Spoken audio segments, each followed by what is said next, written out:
자, 여러분, 우리의 한 사람마다의 정체성이 있습니다.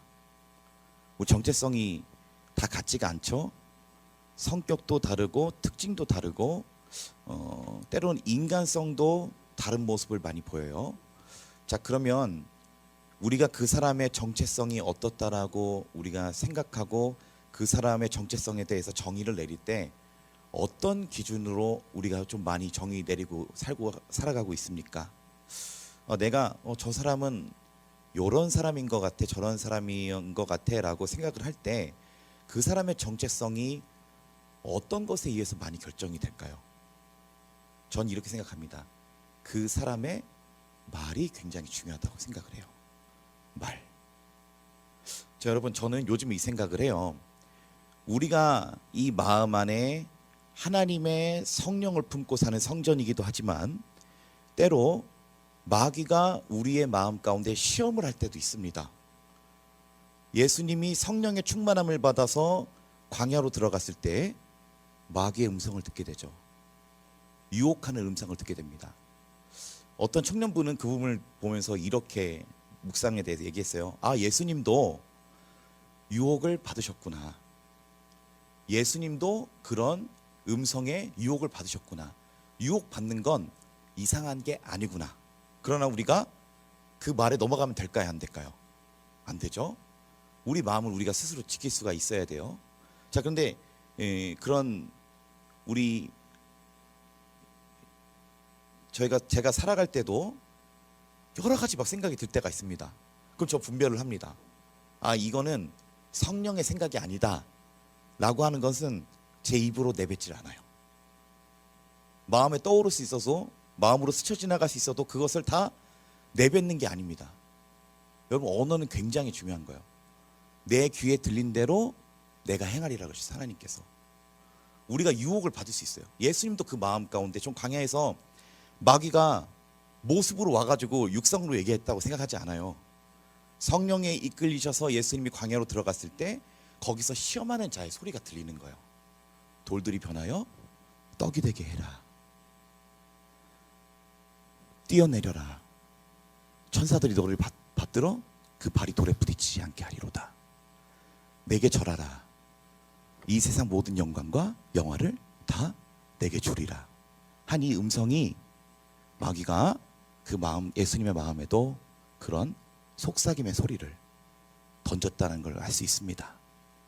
베드로가 예수님을 막아서요. 예수님, 십자가의 길은 안 돼요. 예수님 죽으시면 안 돼요.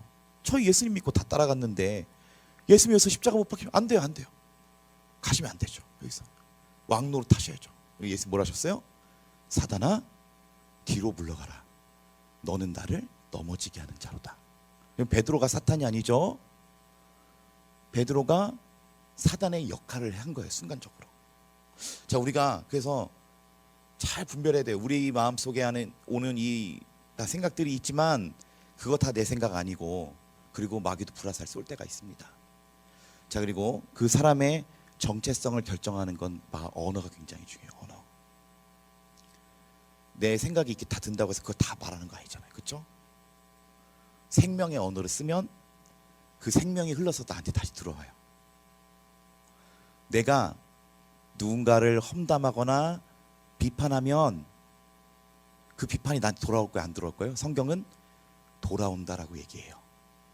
비판하지 말라. 그 헤아림으로 네가 헤아림을 받는다라고 얘기해요. 저 언어는 굉장히 중요합니다. 우리 청년분들이 아무리 더워도 이렇게 얘기하세요. 아, 따뜻하다. 너무 추워도 아, 시원하다. 더워 죽겠네. 나 못 살겠네. 내 인생 그런 말 할 필요 없어. 굳이 말해서 뭐예요 그거. 더운데 덥다고 얘기해봤자 무슨 소용이 있어요. 한 예로 하는 말이에요. 너무 힘든데 에이, 내 인생 망했네. 그럼 못해. 그런 말 말할 필요가 있어요. 자, 우리는 생명의 언어를 써야 돼요. 아멘. 선포해야 돼. 선포. 생명의 말씀을 선포해야 되는 거예요. 아무리 힘들어도 하나님이 이기게 하신다. 하나님이 날 사랑하신다. 그래, 여러분, 희망이 있잖아요. 내가 스스로 자포자기 버리면은 무슨 희망이 있어요, 여기서. 자, 여러분, 오늘은 대리자라고 하는 주제에 대해서 한번 살펴보려고 그래요. 여러분, 사람의 인생이 굉장히 종이 한 장 차이입니다. 여러분, 사람이 그렇게 계속 선한 것만도 아니고요, 그렇게 악한 것만도 아니에요. 다윗은 이런 고백을 했어요. 나와 죽음의 거리는 한 발자국 거리라고. 다윗이 하나님의 사람으로 살았어요? 못 살았어요? 살았죠. 살았어요? 다윗의 인생에는 어쩜 없었을까요? 있었어요. 바세바를 범한 그 큰일이 있었죠. 자, 우리가 하나님의 사람으로 이렇게 잘 살아가고 있더라도 순간적인 그런 유혹에 내 눈과 마음과 내 언어를 빼앗겨서 잘못된 길로 행하면 내가 하나님을 잘 믿는 백성이어도 순간적으로 악한 길로 걸어갈 수도 있다는 거예요. 자, 우리가 하나님의 대리자로서 악한 자의 대리자가 되지 않도록 조심하는 저와 여러분 되시기를 소원합니다. 오늘 본문을 보면은 모세가 나오고 바로가 나옵니다. 자, 우리 1절 말씀 한번 읽어볼까요? 1절 시작. 여호와께서 모세에게 이르시되 볼지어다 내가 너를 바로에게 신같이 되게 하였은즉 내 형 아론은 내 대언자가 되리니. 아멘. 하나님께서 모세라고 하는 대리자를 세우셔서 이스라엘 백성을 이끄시는 구원자의 역할로 세우시게 됩니다. 이 모세는 앞으로 이 땅에 오셔서 많은 영혼들을 그 사단의 권세로부터 이끌고 끌고 나가셔서 하나님께 올려드리는 예수 그리스도의 역할로서, 그림자로서 모세가 인생을 살아가게 됩니다. 자, 그래서 모세는 하나님의 대리자로서 세상 왕이었던 바로에게 고통당하고 힘들어하고 그 가운데 억압받고 있던 그 백성들을, 본래 하나님의 백성이지만 이 이스라엘 백성들은 이렇게 얘기해요. 우리가 바로의 종입니다. 내가 바로의 종입니다. 이런 얘기를 해요. 자, 우리 출애굽기 5장 잠깐 볼까요? 자, 5장.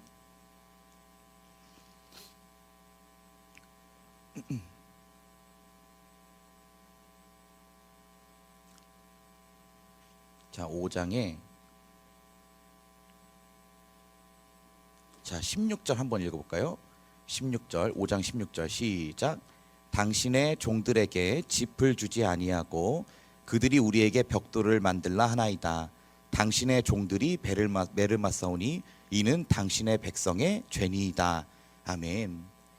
이스라엘 백성들이 바로를 두고 이렇게 얘기하는 거예요. 자, 계속되는 반복되는 단어가 있어요. 16절에 당신의 종, 당신의 종, 당신의 백성의 죄입니다 라고 얘기하고 있어요.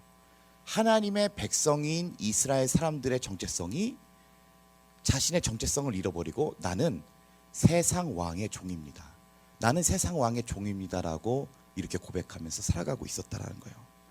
자, 그래서 하나님은 모세라고 하는 대리자 한 사람을 통해서 그 백성들을 구원하시는데, 하나님이 구원하시는 방법이 있어요. 자, 다시 한번 7장 1절을 한번 볼게요. 7장 1절에 보면은 여호와께서 모세에게 말씀하시고, 모세가 직접 얘기하는 게 아닙니다. 아론에게 얘기하고 아론은 바로에게 얘기합니다. 자, 그래서 하나님의 말씀을 모세에게 주셨는데 모세는 자기가 직접 얘기하는 게 아니라 바로에게 아론에게 얘기하고 아론은 그 말을 다시 바로에게 전달하는 거예요. 그래서 하나님의 말씀, 모세의 말, 아론의 말, 이 말이 바로의 귀까지 들어가게 돼요. 자, 그래서 바로는 결국에 하나님의 말씀을 듣게 되지만 이 말씀을 전달한 사람들이 있었다라는 거예요. 먼저는 모세, 그리고 아론의 입을 통해서. 자, 그래서 하나님께서는 항상 하나님의 일을 하실 때 항상 대리자를 세운다라는 걸 살펴볼 수 있어요. 자, 여러분, 하나님은 일하실 때 항상 사람을 세우셔서 일을 하세요. 하나님은 항상 그 종 선지자들에게 말씀하시지 아니하시고는 결코 행하심이 없으리라라고 성경에 기록되고 있어요. 하나님께서 일을 하실 때 그 종들에게 먼저 말씀을 주시고 그 말씀대로 행하게 하시면서 일을 하셔요. 그래서 항상 하나님은 하나님의 대리자를 항상 세우신다라는 걸 이 성경을 보면서 살펴볼 수 있어요. 저희 2절 함께 이어서 읽어보겠습니다. 시작. 내가 내게 명령한 말을 너는 내 형 아론에게 말하고 그는 바로에게 말하여 그에게 이스라엘 자손을 그 땅에서 내보내게 할지니라. 아멘. 자, 하나님 말씀하시는 거예요. 하나님의 메시지는 명확합니다. 2절에 이렇게 말씀하세요. 내보내게 할지니라. 내보내라 이거예요. 내보내. 내 백성이야. 내보내. 내 백성을 안 내보내? 그러면 네가 내 자녀를 안 내보냈기 때문에 네 자녀가 죽을 거야. 자, 여러분, 하나님 심판이 이렇게 무섭습니다. 하나님은 다 하실 수 있어요. 근데 하나님 심판의 특징이 뭔 줄 알아요? 그 사람의 악대로 갚으시는 것이 하나님의 뜻이에요. 그래서 하나님이 애굽을 치실 때 1부터 10까지의 10가지 재앙이 있었는데 이 재앙이 1단계에서 10단계까지예요. 자, 10단계 재앙이 뭔 줄 알죠? 뭐였어요? 모든 장자의 죽음.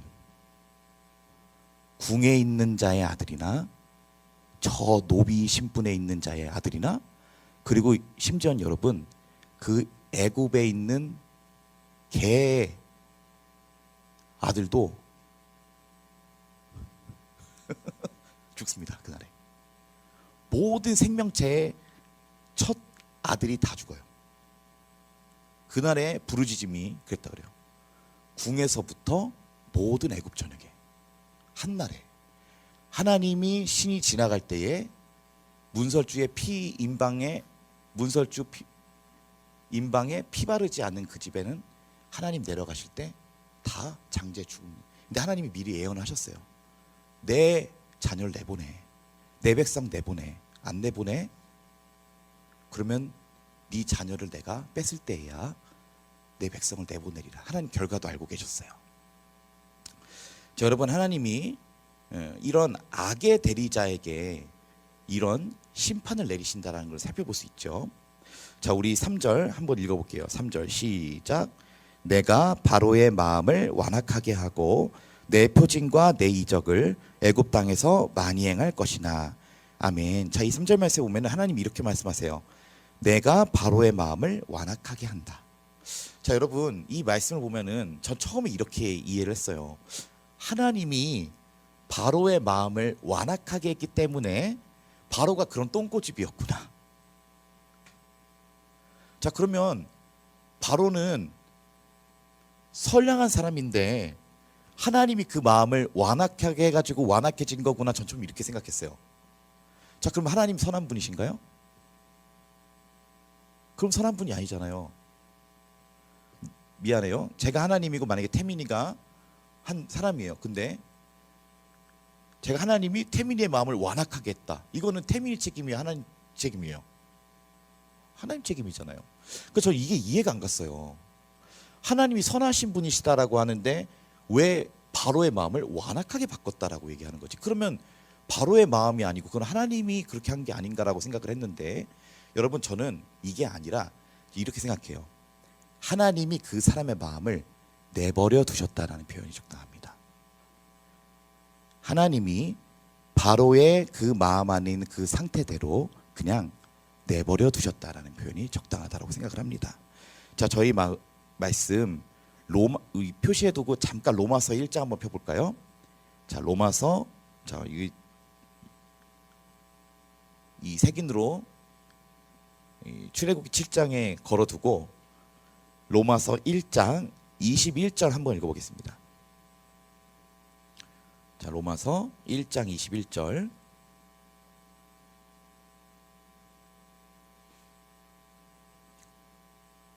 네, 한번 우리 찾은 사람들 함께 읽어볼게요. 시작. 하나님을 알되 하나님을 영화롭게도 아니하며 감사하지도 아니하고 오히려 그 생각이 허망하여지며 미련한 마음이 어두워졌나니. 아멘. 자, 21절에 뭐라고 얘기해요? 하나님을 안 돼요, 모른대요? 안 돼요. 알지만 하나님을 영화롭게도 하는 삶도 아니고 하나님께 감사하는 삶도 아니고 오히려 그 생각이 어두워졌다라고 얘기하고 있는데요. 자, 이런 마음이 어떤 마음이냐? 자, 24절, 1장 24절 읽어볼게요. 시작. 그러므로 하나님께서 그들을 마음의 정욕대로 더러움에 내버려 두사 그들의 몸을 서로 욕되게 하게 하셨으니. 아멘. 자, 여러분, 하나님이 그 마음을 완악하게 하셨다라고 하는 표현은 하나님께서 그 마음을 그냥 내버려 두셨다는 거예요. 자, 그래서 여러분, 사랑의 반대말이 뭐예요? 무관심이라고 하죠. 무관심. 아예 관심이 없는 거, 미워하지도 않는 거, 그냥 없어, 그냥 너무 이렇게.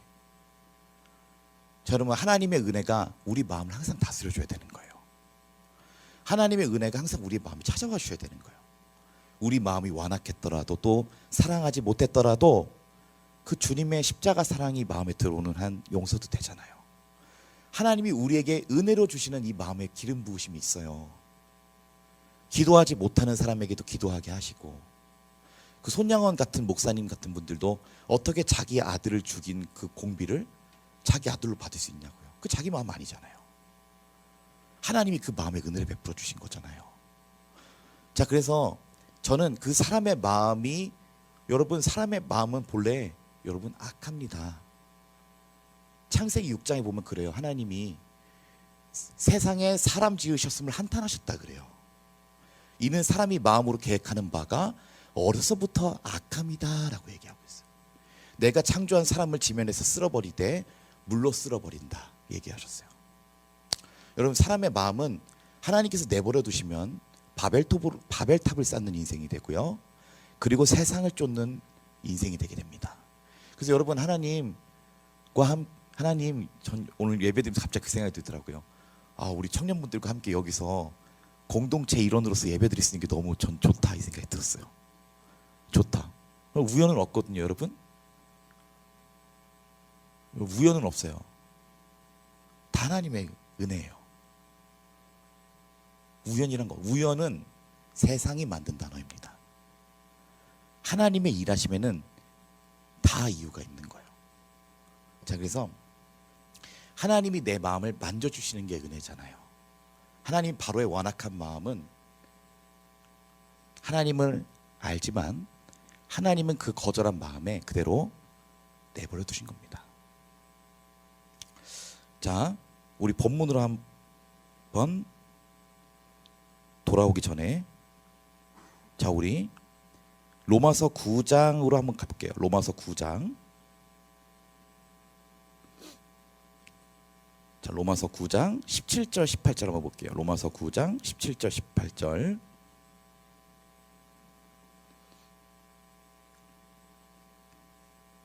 자, 근데 놀라운 게 뭐가 있냐면, 성경은 하나님께서 그 악한 대리자인 바로까지도 쓰셨다라고 얘기를 합니다.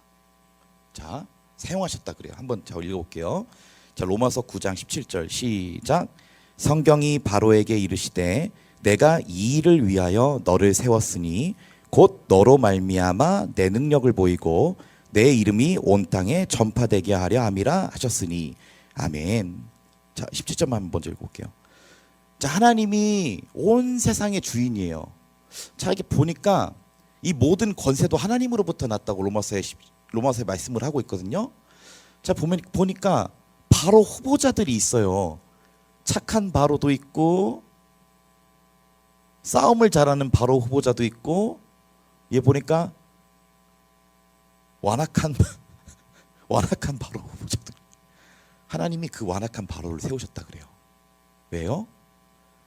내가 너로 말미암아 내 능력을 보이고 내 이름이 온 땅에 전파되게 한다. 자, 만약에 이 바로가 온유한 마음을 가지고 재앙을 만났을 때, 하나님 회개합니다, 죄송합니다, 아멘, 하나님 따라하겠습니다 하면은 하나님의 능력은 거기서, 재앙은 거기서 끝인 거예요. 근데 하나님께서 그 완악한 바로도 쓰셨다 그래요. 그 완악한 바로, 버티고 끝까지 거절할 때까지 거절하는 그 바로를 하나님께 세우셨다 그래요. 하나님이 그 마음을 만든 건 아니지만 하나님께서는 그런 악의 대리자들도 사용하신다. 자, 저는 이런 부분을 보면서 무슨 생각이 들었냐면, 하나님은 선이나 악이라고 하는 개념보다도 위에 계신 분이시다라는 거예요.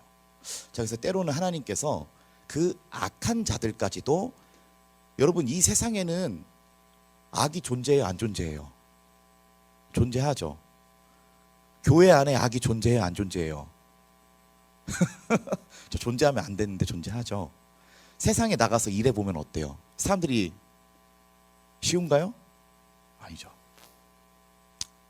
힘들죠, 여러분? 미안해요. 웃어서 미안해요.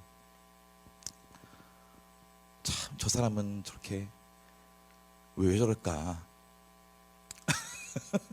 그런 얘기 할 경우가 더 많을 것 같아요.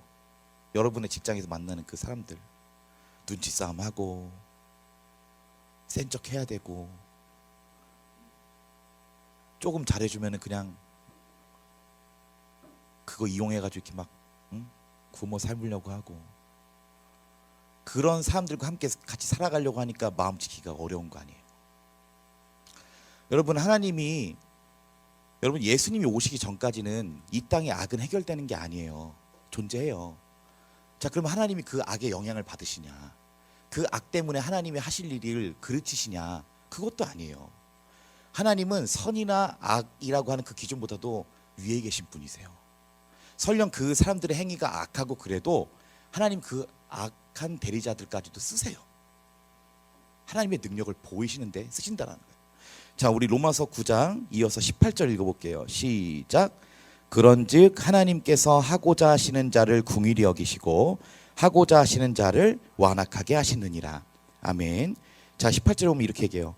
하나님이 쓰시고자 하는 자를 긍휼히 여기시고 또한 완악하게도 내버려 두신다라 그래요. 자, 그러면 하나님은 나를 긍휼히 여겨 주셔야 돼요? 아니면은 완악하게 쓰셔야 돼요? 나를 긍휼히 여겨 주셔야겠죠.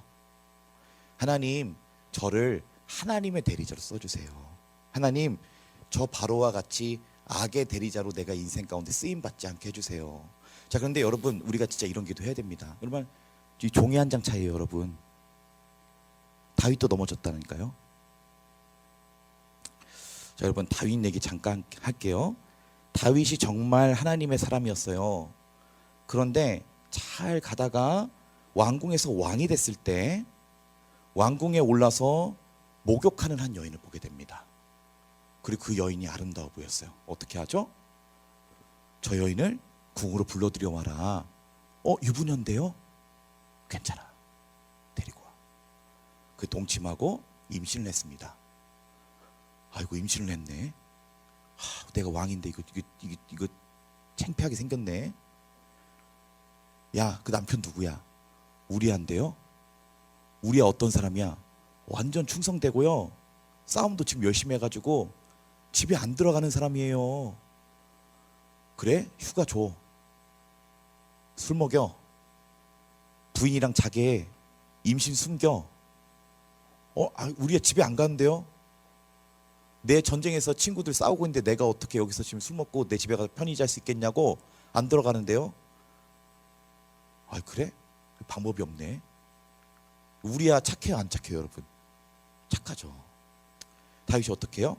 야, 안 되겠다. 요압 장군, 저 우리야 좀 잘해가 좀 죽여봐요. 요압 장군이 한번 우리야 좀 그 화살 쏟아지는 데 있잖아요, 거기 좀 내보내봐요. 내가 무슨 말 하는지 알죠? 자, 하나님 들으셨어요, 안 들으셨어요? 들으셨죠? 하나님 다윗에게 이렇게 말씀하세요. 너는 은밀히 행하였으나 나는 백주 대낮에 너에게 갚아주리라. 자, 하나님 심판 어떻게 하신다 그랬어요? 그 사람 한 대로 갚아주신다 그랬어요. 너가 칼로 그 의인을 죽였어? 네 집안에 칼이 끊이지 않을 거야. 자, 그래서 다윗이 어떤 삶을 살게 돼요? 다윗이 좀 이렇게 지났는데 다윗의 아들 중에 압살롬이라고 하는 인물이 갑자기 아버지를 반역하게 됩니다. 칼을 두고 아빠를 쫓아내요. 그리고 압살롬이 다윗의 모든 후궁들과 백주 대낮에 그 성 위에서 그 후궁과 동침을 하게 됩니다. 하나님 말씀대로 된 거예요. 너는 은밀히 악을 행하였으나 나는 백주 대낮에 너에게 다 갚아준다. 칼이 네 집을 떠나지 아니하리라. 그 말씀대로 하나님께서 그 집에 갚아주신 거예요. 다윗이 피난길을 가게 됩니다. 피난길을 올라갔어요. 근데 다윗이 알았어요. 이거 내 죄 때문에 그렇구나. 내가 하나님의 대리자인데 아이고, 내가 순간적으로 악의 대리자의 길을 걸었구나. 그래서 여러분, 다윗은 회개합니다. 아이고 하나님 저 좀 용서해 주세요. 하나님이 하신 일이군요 이거. 압살롬이 칼을 들고 반역한 것도 나단 선지자를 통해서 말씀해 주신 것과 같이 응했군요. 아이고 하나님 용서해 주세요. 하나님 저를 불쌍히 여기시면 다시 저를 예루살렘에 돌아오게 해주세요라고 피난길에 올라가고 있는데 시므이라고 하는 사람이 등장합니다. 시므이가 욕을 합니다. 자 우리 한번 찾아볼까요? 우리 사무엘하 16장 한번 찾아볼까요? 사무엘하 16장 사무엘하 16장 8절 한번 찾아볼게요. 사무엘하 16장 8절.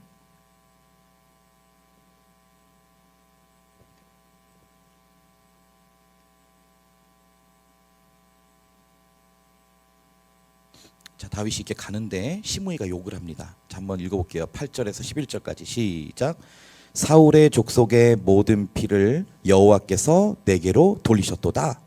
그를 이어서 네가 왕이 되었으나 여호와께서 나라를 네 아들 압살롬의 손에 넘기셨도다. 보라 너는 피를 흘린 자이므로 화를 자초하였느니라 하는지라. 수르야의 아들 아비새가 왕께 여짜오되 이 죽은 개가 어찌 내 주 왕을 저주하리까.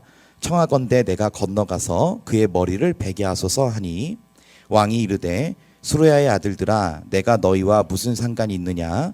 그가 저주하는 것은 여호와께서 그에게 다윗을 저주하라 하심이니 네가 어찌 그리하였느냐 할 자가 누구겠느냐 하고 또 다윗이 아비새와 모든 신하들에게 이르되 내 몸에서 난 아들도 내 생명을 해하려 하거든 하물며 이 베냐민 사람이랴 여호와께서 그에게 명령하신 것이니 그가 저주하게 버려두라.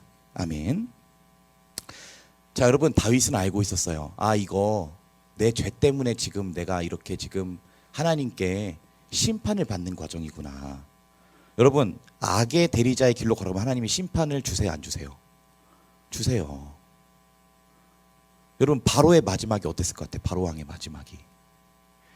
바로 왕은 그 악한 대리자로서 하나님이 그 사람을 쓰셨어도 그 악한 대리자의 멸망은 멸망입니다. 자 방금 읽은 이 다윗이 피난길을 갈 때에 다윗이 아는 거예요. 아 이거 내가 악한 길로 걸었던 지난날에 대한 하나님께서 나에 대한 심판이구나.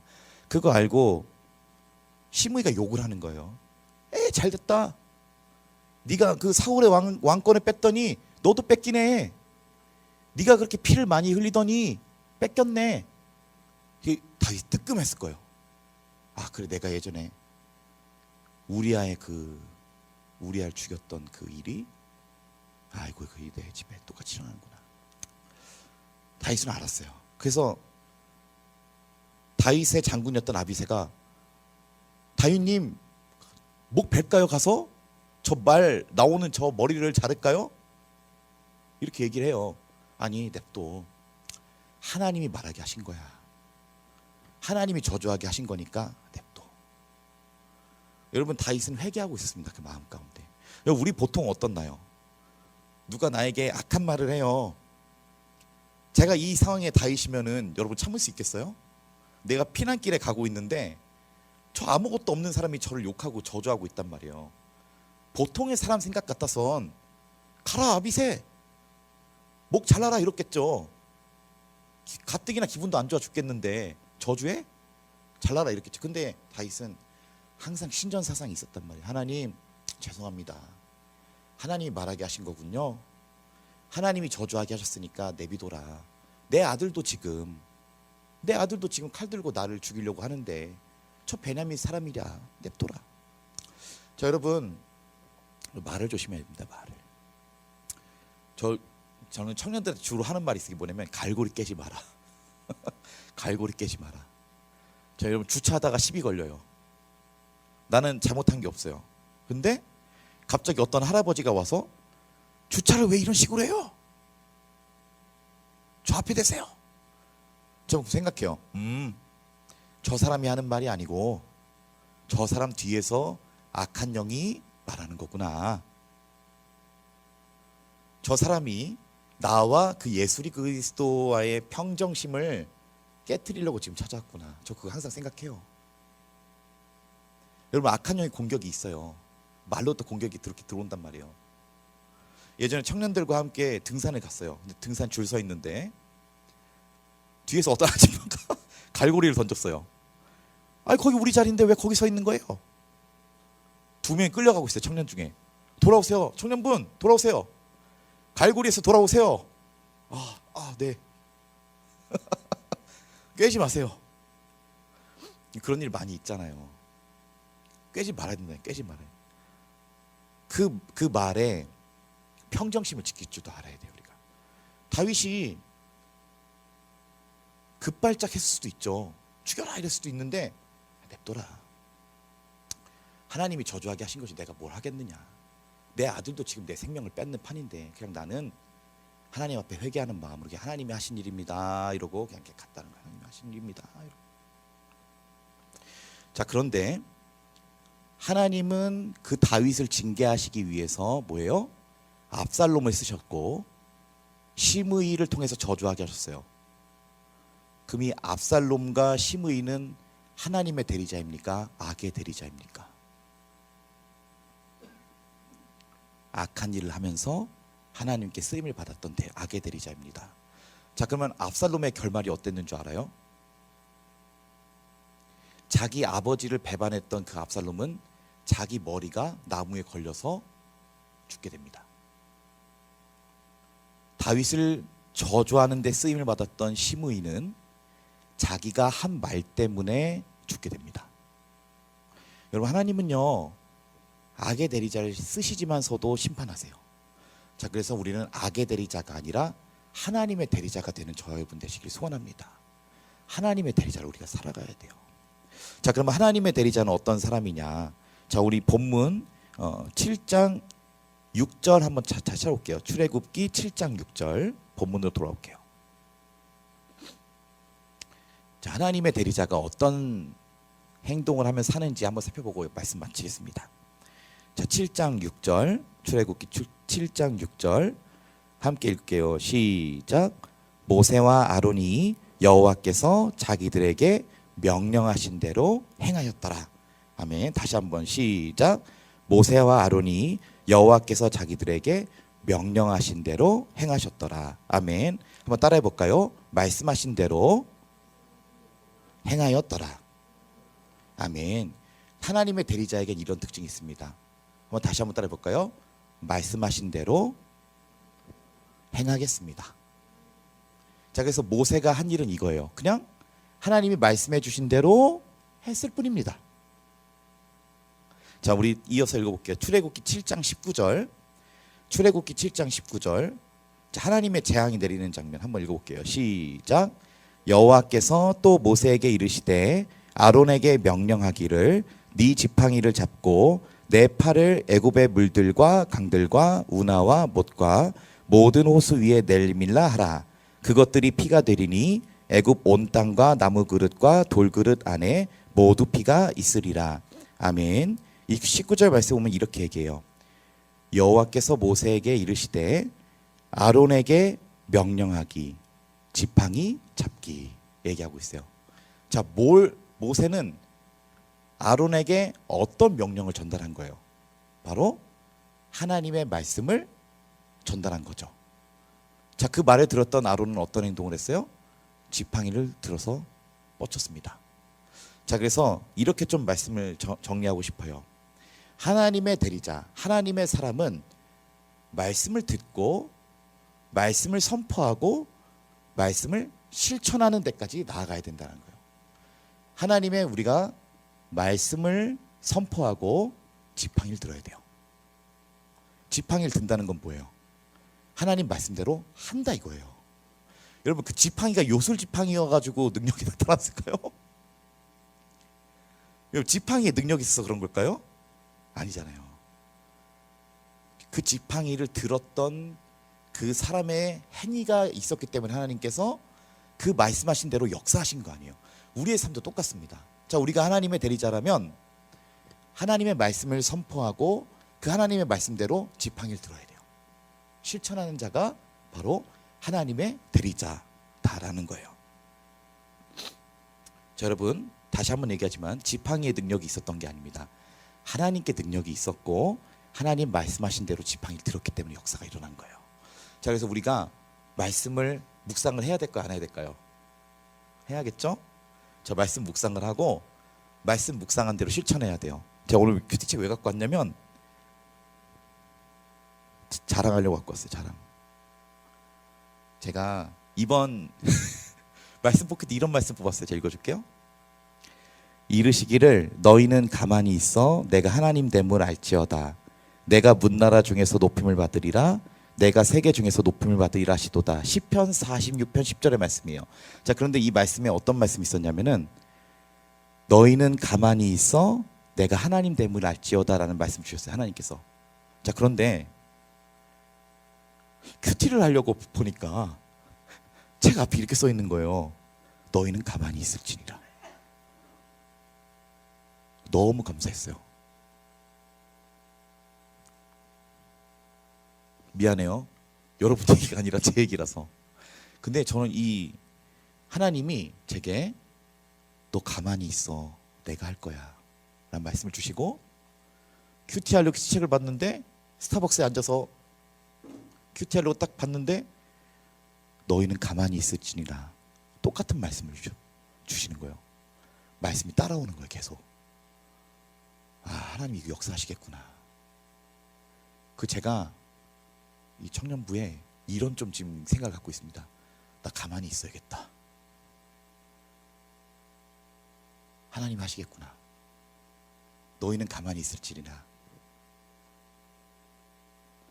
너 가만히 있어서 내가 하나님 됨을 알지어다. 내가 너희를 위하여 싸우리니 너 가만히 있을지니라 라는 말씀을 주셨어요. 자, 여러분, 하나님의 대리자는 어떤 사람이냐면요, 하나님의 말씀을 선포하고 그리고 지팡이 든 자입니다. 그때 하나님께서 역사하시는 거예요. 여러분, 하나님이 내게 주시는 말씀이 뭔가요? 여러분에게 지금 주신 하나님 말씀이 뭔가요? 그리고 여러분이 그 큐티를 하고 하나님과 밀접하게 살아가고 있을 때 여러분에게 주신 하나님 말씀 뭔가요? 여러분, 그대로 지팡이를 드세요. 그럼 거기서 능력의 역사가 나타납니다. 모세가 잘났던 거 아니에요. 아론이 잘났던 거 아니에요. 그리고 지팡이가 잘났던 것도 아닙니다. 말씀을 주시고 그 말씀대로 지팡이를 드니까 거기서 하나님의 역사가 나타났던 것입니다. 자, 오늘 말씀을 마무리하도록 할게요. 오늘 말씀에는 두 가지 교훈이 있습니다. 첫째로 악의 대리자가 아니라 하나님의 대리자로 쓰임을 받아야 합니다. 자, 둘째, 하나님의 대리자는 말씀을 선포하고 지팡이 드는 자입니다. 여러분, 말씀만 선포하고 지팡이를 들지 않으면은 하나님의 역사는 나타나지 않습니다. 반대로 말씀 없이 내가 지팡이 드는 것도 역사는 나타나지 않습니다. 내 마음대로 지팡이 드는 것에도 역사는 나타나지 않습니다. 그래서 우리는 하나님의 말씀이 있어야 되고 그 말씀대로 지팡이를 드는 저 여러분 되시기를 소원합니다.